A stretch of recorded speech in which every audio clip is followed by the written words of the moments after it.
कि हमारे देश की जो सरकार है, देखिए सभी लोग जानते हैं जिस तरीके से जो हाल आज इस देश के अंदर पत्रकारिता का है, वही सेम हाल हमारे देश में कोर्ट का भी है। इस बात में कोई दोहराई नहीं है। जिस तरीके से आपने देखा कि आज भी हमारे देश में बहुत सारे पत्तल चाट पत्रकार हैं जो सरकार की दलाली में लीन है, इस बात में कोई दोहराई नहीं है। ठीक उसी तरीके से यह हाल कोर्ट का भी है, लेकिन कोर्ट पे इस तरीके के हम लोग डायरेक्ट टिप्पणी कुछ लोग नहीं कर सकते। मैं खुद कानून का छात्र हूं और देश की सुप्रीम कोर्ट को, न्यायपालिका को लोगों के मन में विश्वास जगाना होगा कि वो उनके लिए कुछ कर सकती है। आपको एक बात एक उदाहरण के तौर पे समझाना चाहता हूं, उसी से देश को और तमाम लोगों को इस बात से स्पष्टीकरण हो जाएगा। एक बात मुझे बताइए, निर्भया के साथ में बलात्कार हुआ, उसके दोषियों को फांसी की सजा हुई, बहुत अच्छी बात है, इसके लिए मैं भी अप्रिशिएट करता हूं सुप्रीम कोर्ट का, न्यायपालिका का। लेकिन आप एक बात बताइए कि जब हमारे देश के अंदर बलात्कार करने वाला अगर गरीब हो तो फांसी के तख्ते पर लटका दो, और अगर बलात्कार करने वाला आसा राम, राम रहीम, कुलदीप सिंह सेंगर, चिन्मयानंद, नित्यानंद जैसा हो तो उसे बैठाल के जेल की रोटी खिलाओ। तो आखिर कोर्ट का ऐसा दोहरा चरित्र दोनों लोगों को लेकर क्यों? तो देश की न्यायपालिका के ऊपर लोगों का जो विश्वास है वो धीरे धीरे कम होता जा रहा है, उसका भी एक कारण है। एक बात मुझे बताइए, इस देश का लॉ, इस देश का कानून, आर्टिकल 19 आपको और मुझे परमिशन देता है प्रोटेस्ट करने की, लेकिन देश के किसानों को प्रोटेस्ट नहीं करने दिया जाता। उनके ऊपर वाटर कैनन से पानी भी छोड़ा जाता है, उनके लिए कोबरा वायर्स का भी प्रयोग किया जाता है। कोबरा वायर्स के बारे में अगर आप इंस्ट्रक्शन पढ़े ना, तो कोबरा वायर्स के इंस्ट्रक्शन ऐसे हैं कि आप वो कोबरा वायर्स, वो कटीले तार अपने खेत में नहीं लगा सकते आवारा पशुओं को रोकने के लिए, लेकिन देश की सरकार ने देश के किसानों को रोकने के लिए लगाए। मतलब किसानों की अहमियत देश की सरकार की नजर में आवारा पशुओं से भी बदतर है, जो देश की सरकार ने उन कोबरा वायर्स को लगाया। आज आपको एक बात बता दूं, आज देश के किसान यहाँ पर बैठे हुए हैं। आपके इस किसान आंदोलन को कुछ लोगों ने मजाक में ले लिया है, देश की सरकार जो ध्यान नहीं दे रही। अरे आप लोग इसको मजाक में मत लीजिए, उसकी ओर ध्यान केंद्रित करिए, क्योंकि लगभग 2 महीने के, 1.5 से 2 महीने के सफर के दौरान 60 से ज्यादा किसान भाइयों ने यहाँ आकर शहादत दे चुके हैं। आपने कभी सोचा है कि उनका घर और परिवार कैसे चलेगा? और वो लोग कहते हैं जो ये आतंकवादी हैं, खालिस्तानी हैं, टेररिस्ट है, पाकिस्तानी हैं। एक बात बताइए, टेररिस्ट, आतंकवादी, पाकिस्तानी, खालिस्तानी दूसरों की जान लेते हैं, लेकिन ये लोगों का पेट भरने वाला किसान है। और उन लोगों ने, जिन लोगों ने सुसाइड करा, आत्महत्या करी है, उसका भी कारण है। उसका कारण ये है कि जिस भूमि को आजाद कराने में, जिस मातृभूमि को आजाद कराने में उन्होंने, उनके वीरों ने, उनके वीर जो पहले रहे थे, पूर्वजों ने देश के खातिर लहू बहाया, आज उस भारत देश की मिट्टी पर क्या हो रहा है? ये आपके लिए, मेरे लिए, दोनों के लिए शर्म की बात है कि आज 21वीं सदी के दौरान देश का पेट भरने वाले देश के किसान आज यहाँ सड़कों पर बैठे हुए हैं और आप और हम उसके लिए कुछ नहीं कर सकते। अगर इस देश के किसान के लिए अगर मैं अपना सीना भी देना पड़े ना, तो मैं अपने आप को बहुत सौभाग्यशील मानूंगा कि ये जो मेरा सीना है ये देश के किसान के लिए काम आया। और आपकी और हमारी कोई औकात नहीं है कि हम देश के किसान को समझाएं, और न देश की सरकार की औकात है। अरे देश की सरकार ने इस देश को भले ही कुछ नहीं दिया, लेकिन इस देश के किसानों ने देश की सरकार से, नेताओं से लेकर अभिनेताओं तक, देश के तमाम लोगों को बहुत कुछ दिया है। और आप बात करते हैं पाकिस्तान की। अरे एक बात बताइए, पाकिस्तान में जितनी कंपनियां हैं ना, उससे ज्यादा कंपनियां तो हमारे साहब बेच चुके हैं, समझ रहे हैं? तो भारत देश की तुलना ऐसे देशों से नहीं की जाती। आप प्रधानमंत्री मोदी जी की बात करते हैं, कैसे यकीन करेंगे आप प्रधानमंत्री मोदी जी की बात पर? जिसकी मांग भरी उसकी मांग नहीं पूरी कर पाए वो, तो आपकी और हमारी मांग कहां से पूरी करेंगे? लेकिन वो तो कहते हैं कि मैंने त्याग दिया, वो तो उनका एक निजी मामला होगा ना, उस पर जाना सही नहीं है। निजी मामला हो गया, त्याग दिया? आप देश के अंदर के चुनाव आयोग के इंस्ट्रक्शन आपने पढ़े? चुनाव आयोग ने, जब प्रधानमंत्री मोदी जी चुनाव लड़े थे, तो वो चुनाव आयोग के द्वारा आज भी वो कॉलम खाली है।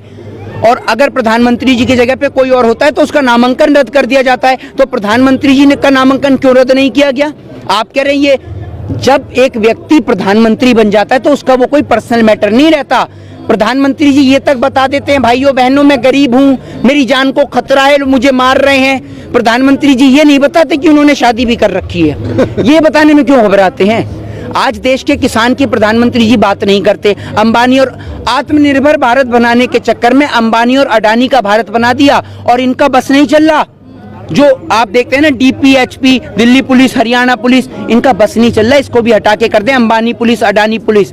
और ये कर भी सकते हैं, इनके लिए कोई बड़ी बात नहीं है।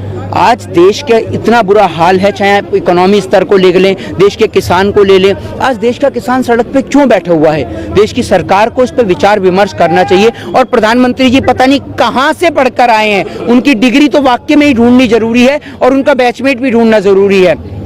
प्रधानमंत्री जी इतना पढ़ लिए हैं किसान बिल के ऊपर कि वो अपने आगे सुप्रीम कोर्ट को भी छोटा मान रहे हैं। सुप्रीम कोर्ट को भी बिल समझ में नहीं आ रहा, ये प्रधानमंत्री जी का कहना है, मैं नहीं कह रहा। हेमा मालिनी कह रही है कि किसानों को बिल समझ में नहीं आ रहा है, इन्हें पता ही नहीं है कि ये क्या बिल्कुल हेमा मालिनी जी को ही समझ में आता है। हेमा मालिनी जी, आपने अभिनेता से छोड़ दिया है क्या? अभिनेता आप नहीं करती, अब आपने अपने घर के अंदर गेहूं चावल उगा रखे हैं क्या?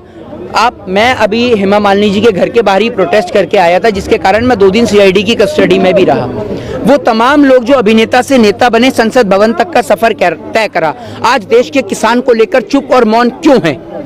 आप इस बात का जवाब दीजिए। हेमा मालिनी जी, आप गेहूं काटने के लिए पहुंच जाती हैं? और आज तो इतने सारे किसानों ने गेहूं उगा रखे हैं, वो काटने के लिए क्यों नहीं पहुंचती हैं आप? आपको इतना ही गेहूं काटने का शौक है, और अगर प्रधानमंत्री जी आपको इतना फायदा नजर आ रहा है इस बिल में, तो पद से इस्तीफा देकर 2 साल आप भी खेती करिए ना, आप ही लीजिए फायदा।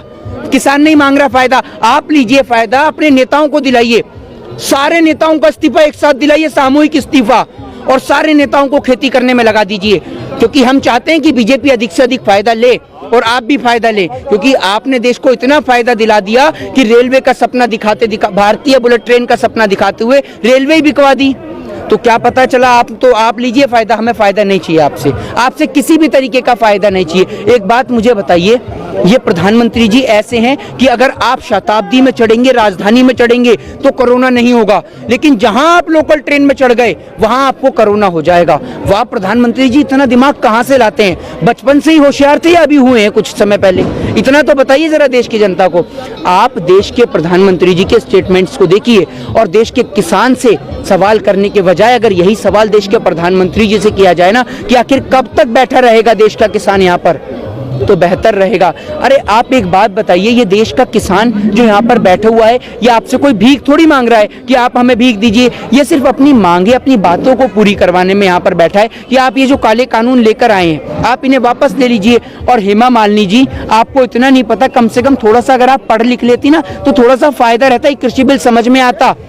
आप पढ़ के देखिए, 1950 से लेकर 1960 के बीच में यही सेम कानून अमेरिका और यूरोप के कई देशों में लागू किया गया। तकरीबन 70 साल के दौरान, आज हो चुके हैं 70 साल से ज्यादा, वहां के किसानों की हालत देखिए, बद से बदतर है। वहां के किसान सब्सिडी के ऊपर निर्भर हैं। तो जब अमेरिका और यूरोप जैसी डेवलप कंट्री में यह हाल है, तो भारत देश का क्या हाल होगा? आपने सोचा है? 2006 के अंदर बिहार के अंदर एपीएमसी एक्ट के तहत मंडियों को बंद किया गया था। आज वहां के किसान आज तक अपनी फसल को बेचने के लिए पंजाब और दिल्ली के ऊपर निर्भर रहते हैं। आप देश के किसान को बंधुआ मजदूर बनाने में लगे हुए हैं, अंबानी और अडानी का गुलाम बनाने में लगे हुए हैं। मात्र चंद उद्योगपतियों को फायदा पहुंचाने के चक्कर में पूरे देश के किसानों को आप बलि का बकरा बनाने में लगे हैं। प्रधानमंत्री जी, ये ठीक नहीं है। लेकिन ये तो कहते हैं मैं किसानों का बेटा हूँ, राजहित में काम कर रहा हूँ। ये सभी के बेटे हैं, ये सभी के बेटे हैं। ये जहाँ जाता है वो वहीं बन जाते हैं, समझ रहे हैं आप इनको अगर देखेंगे तो आप ये समझिए, अगर ये डॉक्टर के बीच में जाते हैं तो ये मैं नहीं कह रहा, प्रधानमंत्री जी कहते हैं, कहीं आप समझे कि मैंने बोल दिया। प्रधानमंत्री जी डॉक्टर के बीच में जाते तो आपने सुना होगा कि भाइयों बहनों, मैं तो डॉक्टर ही बनना चाहता था, पर क्या करें, इनकी डिग्री बदल गई थोड़ी सी। सैनिक के बीच में पहुंच गए तो मैं सैनिक ही बनना चाहता था, फौजी ही बनना चाहता था। अबे सारे काम तू ही कर लेगा तो हम क्या चाय पकौड़े और चौकीदारी करेंगे? ये बताओ ना, सारे काम तो आप ही कर लेंगे, तो आपको और किसी की जरूरत ही नहीं है। तो आप ये देखिए, कुछ भी कर लेते हैं। घाट घाट पे कपड़ा बदले, कोस कोस पे वाणी, हर प्रदेश में लंबी फेंके, बताओ कौन सा प्राणी। सभी को पता है वो कौन सा प्राणी है, मुझे नाम लेने की जरूरत नहीं है। समझ रहे हैं? मोहित जी, इससे पहले सीए का प्रोटेस्ट हुआ था, 3-3.5 महीने चला, लेकिन ऐसी ठंडे बस्ते पर डाल दिया। आज हम किसानों को देख रहे हैं सड़कों पर, लेकिन सरकार पीछे नहीं हटी है किसी कानून से। हाँ तो बिल्कुल, अभी आपने देखा सीए के जरिए आधी पब्लिक आई थी, अब किसान के जरिए आधी पब्लिक आ गई। अब तीसरा नंबर आप लोगों का है, ये भी लिख के ले लीजिए आप मुझसे। वो पता है किस लिए? क्योंकि अगर आप इस देश के अंदर अपने स्तर को इतना गिरा देंगे कि जितना बरेली के बाजार का झुमका नहीं गिरा था ना, उससे ज्यादा स्तर गिर चुका है देश की मीडिया का। आप एक बात बताइए, नेशनल चैनल पे आप 5-5 हजार रुपए में लोगों को बुलाते हैं, एक बिठालते हैं मौलाना, एक बिठालते हैं पंडित। मौलाना भी चाहिए ना दाढ़ी वाला एकदम, समझ रहे हैं? वो मौलाना पंडित को गाली देता है और पंडित मौलाना को गाली देता है, और घर में बैठी पब्लिक वो आपस में लड़ जाती है। और ये क्या कहते हैं, सूत्रों के हवाले से पता चला है। अबे भाई वो सूत्र हैं कहाँ? हमें भी तो बताइए। आपके सूत्र के कारण देश में बवाल हो जाता है, देश में दंगे फसाद हो जाते हैं, और आपके सूत्रों का पता नहीं चलता। और मीडिया में आपको बताऊं, सारे पत्रकारों को होड़ लगी पड़ी है। किसी को क्रिकेट कंट्रोल बोर्ड में मेंबर बनना है, तो किसी को राज्यसभा सांसद बनना है। और वो दिन दूर नहीं है कि जिस दिन आप ये माइक हाथ में पकड़ के कहेंगे, माँ की कसम खा रहा हूं, इस बार सच्ची खबर दिखा रहा हूं, लेकिन कोई आपकी बात पे यकीन नहीं करेगा। जैसे कहते हैं ना कि शेर आया, और जिस दिन शेर आता है उस दिन कोई नहीं आता। तो ये हाल अब आपका होने वाला है। तो इसीलिए अगर इस हाल को बेहाल होने से बचाना है, तो अभी भी जो देश का चौथा स्तंभ है ना, जिसे कहा जाता है, जो उसमें जंग लग गई है, तो उसे गिरने से बचा लीजिए। अपने ईमान को काबिल रखिए और देश के किसान के, देश के युवा के पक्ष में, और अगर देश की सरकार कोई अच्छा काम करती है तो उसके भी पक्ष में दिखाइए। लेकिन जो सही है उसको सही बताइए, जो गलत है उसे गलत दिखाइए। कहती है हमने 7 साल बहुत विकास कराया, उठा के देखिए हमने शौचालय, किसान सम्मान निधि दी है, हम लोगों ने स्कूलों में आप एक भी गिना दीजिए क्या कराया, बनवाया, 370 हटवाई है। जो आप एक बात मुझे बताइए, आपने भारत देश में रहती हैं या आज ही बाहर से आई हैं इंटरव्यू के लिए? मैं भारत में ही रहती है ना, तो आप एक बात मुझे बताइए, सारे पत्रकार यूं क्यों कहते हैं कि राम मंदिर बीजेपी ने बनवाया? भाई कैसे बनवाया? सुनिए, मैं बताता हूं, मैं कानून का छात्र हूं। ये राम मंदिर सुप्रीम कोर्ट ने बनवाया है। अगर राम मंदिर प्रधानमंत्री जी बनाते तो 300 से ज्यादा इनके पास सांसद हैं। जिस तरीके से 3 तलाक का मुद्दा पार्लियामेंट से क्लियर कराया ना, तो भगवान श्री राम को कोर्ट का दरवाजा क्यों खटखटाना पड़ा? समझते हैं क्यों नहीं करवाया इन्होंने पार्लियामेंट से क्लियर? पार्लियामेंट में अध्यादेश लेके आते और क्लियर कराते, ठीक है। और आपको एक बात बता दूं, तो देश का इतिहास पढ़िए, धारा 370 के बारे में रीड करके देखिए। जिस टाइम पे लगी थी, जिस टाइम पे आपने देखा होगा कि 365 जो देसी रियासतें थी जिनको मिलाया सरदार वल्लभ भाई पटेल ने, तो आप पढ़ के देखिए कि अगर धारा 370 लगी थी तो क्यों लगी थी, और देश का जो बंटवारा हुआ था वो भी किन लोगों के कारण हुआ था। और अगर शहीद भगत सिंह के खिलाफ जिसने विरोध में गवाही दी थी वो सर सादीलाल कौन था? वो आरएसएस का था, समझ रहे हैं। और शहीद भगत सिंह का केस किसी हिंदू ने नहीं लड़ा था, वो मुस्लिम ने लड़ा था। तो ये भारत देश है। जब एक परिवार के अंदर 4 भाई आपस में लड़ते हैं, वो घर तरक्की नहीं कर पाता, तो ये तो हमारा देश है। और जो लोग कहते हैं ना कि हम लोग क्यों बोलते हैं, वो हम इसलिए बोलते हैं कि अगर हमारी घर की छत से पानी टपकता है तो हम घर की छत भी तो सही कराते हैं। हमारे लिए पूरा भारतवर्ष हमारा घर है, और इस घर के अंदर अगर नफरत फैलाई जाएगी तो हम नफरत फैलाने वालों के खिलाफ सख्त से सख्त कार्रवाई करेंगे, और हम उनके खिलाफ बोलेंगे। और ये हक और अधिकार अगर करने पर हमको आतंकवादी ठहराया जाता है, टेररिस्ट ठहराया जाता है, या खालिस्तानी ठहराया जाता है, तो हमें कोई फर्क नहीं पड़ता। लेकिन मोहित जी, जब चुनाव आते हैं तब बीजेपी घर घर जाती है और कहती है कि हमने ये किया, घर घर जाती है। इनका तड़ीपार मंत्री पर्चे बांटता है घर घर जाकर। हाँ, तब यही वो हिंदू मुस्लिम का मसला लाती है और देखिए जीत जाती है हर बार। फिर ये इलाज कैसे होगा? इनसे तो ऐसी जीतती जाएगी ना। हिंदू मुस्लिम की बात ये है ना कि सुनिए मेरी बात, आज आप ये देखिए कि जिस तरीके से लोकल ट्रेन नहीं खोली गई, आज स्कूल बंद है देश का, क्योंकि अगर पढ़ेगा इंडिया तो भाजपा से सवाल पूछेगा इंडिया।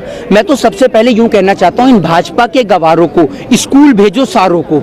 इन्हें पढ़ाने लिखाने की जरूरत है, सारे के सारे अनपढ़ हैं, पता नहीं कहां से डिग्रियां लेके आते हैं। एक वित्त मंत्री है, वो ऐसी वित्त मंत्री तराशी है, वो कहती है मैं लहसुन प्याज नहीं खाती। ऐसी वित्त मंत्री तराशने में मेरे ख्याल से मोदी जी ने चिराग लेकर गए होंगे, तभी ऐसी वित्त मंत्री मिली है। अब इस आंदोलन का बीच का रास्ता क्या है? ये लोग बैठे हुए हैं, सरकार बातचीत कर रही है, सुप्रीम कोर्ट अलग फैसला दे रही है, क्या करेंगे ये लोग? कब तक ठंड में बैठे रहेंगे? देखिए, बीच का रास्ता क्या, सभी को 100 बार समझा दिया गया है कि आप तीनों काले कानूनों को वापस ले लो। बीच का रास्ता तो कोई है ही नहीं। बीच का रास्ता एक रास्ता है जिसमें अगर प्रधानमंत्री जी जीतते हैं तो ठीक है, समझाते हैं। तो एक काम आप करिए, रामलीला मैदान में एक जन संवाद करिए, एक और आपके दलाल मीडिया के पत्तल चाट पत्रकारों को बिठाइए, और अपने तमाम पढ़े लिखे नेता मंत्रियों को बिठाइए जिनकी डिग्रियों का अता पता नहीं है, उन्हें बिठाइए, और एक और देश के किसानों को बिठाइए। आमने सामने जन संवाद करिए, क्योंकि बंद कमरे में समझौते होते हैं, न्याय नहीं। और अगर आपको न्याय देना है देश के किसान को तो आइए रामलीला मैदान, वरना जो बॉर्डर आपके पीएमओ कार्यालय से नियर पड़ता हो वहां आइए, और वहां आकर देश के किसान से बहस करिए। सीधी बात है। उनका तो कहना है कि ये बरगलाए गए, असली किसान तो खेतों में। हाँ बिल्कुल है, खेतों में, खेतों से संसद तक पहुंच गए सारे इनके। अरे देखिए ना, सारे ही इनके खेतों में ही है। हेमा मालिनी वो भी खेत में है, अभी इस टाइम पे गेहूं काट रही हैं। साध्वी प्रज्ञा ठाकुर वो भी खेत में है, मोदी जी भी खेत में हैं, ठीक है, सारे ही इन्हों के सारे ही खेत में हैं। ये जो जितने भी किसान हैं ना, वो सारे आरएसएस में है, बीजेपी में। कुछ किसान ऐसे हैं वो सुबह सुबह लाठी डंडे उठाकर निक्कर में निकलते हैं।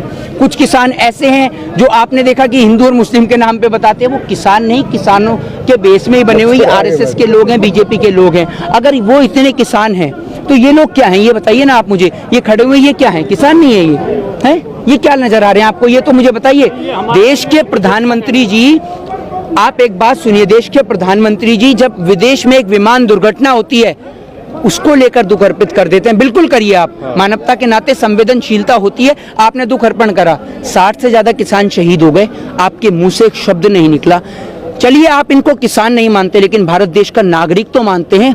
भारत देश का नागरिक होने के नाते ही कम से कम दुख और संवेदना अर्पित कर देते, आप तब भी नहीं बोले। तो आपको और हमें जागना होगा और देश के किसान को समर्थन देना होगा। जय हिंद।